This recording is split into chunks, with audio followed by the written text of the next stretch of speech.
When it started, it was pandemonium. And everybody's freaking out, oh my God! Mobs around the game, it was a phenomenon. Oh my God, there's lines out the door everywhere. Nobody said we couldn't do it, so we did it. There were no rules. It was the Wild West of video game creation.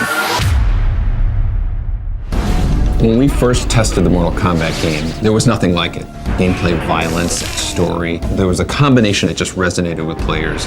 One really important part of Mortal Kombat's success was the secret element to it. We never documented anywhere how to do the special moves. We just had to learn them. You're playing in an arcade and someone's like, hey, how'd you do that? Ah, it's a secret. If you did this, this, and this, a reptile would jump out and he would attack you. And it's like, oh my God, that wasn't expected. Fatalities became such a huge part of Mortal Kombat. It wasn't just the violent part, it was the fact that it was a cool secret that nobody knew about. There's one where Ermac sort of turns your body inside out and stretches you out and like brings your esophagus out. That was like one of the grossest ones I've ever seen. So maybe that's my favorite one. Mortal Kombat's always kind of had a sense of humor to it. We thought it was funny. I was surprised at how much influence the different versions of Mortal Kombat had to the console wars. There was two versions of the game that came out. One was on Super Nintendo, one was on the Genesis.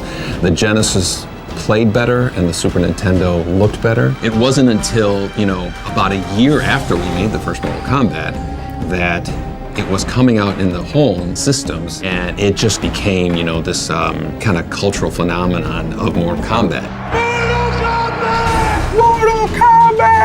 That commercial? It just fueled that fire that was Mortal Kombat. Obviously, we had no idea that it was going to immerse itself into the culture the way it has. Even people who don't play video games know what Mortal Kombat is. It still hits me like when I see Mortal Kombat referenced on TV. Someone says finish him, you know what that's from. Even if it's not the reference from Mortal Kombat, you still think it's a reference from Mortal Kombat.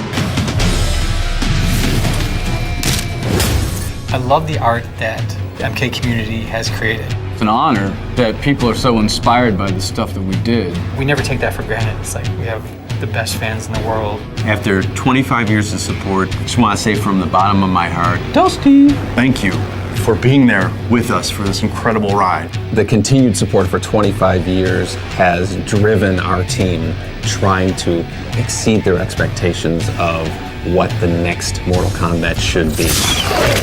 I'm really excited about the future of Mortal Kombat. There's endless possibilities. If we're allowed to do any new ones, I'm not allowed to talk about anything secret or anything coming up. I've said too much already.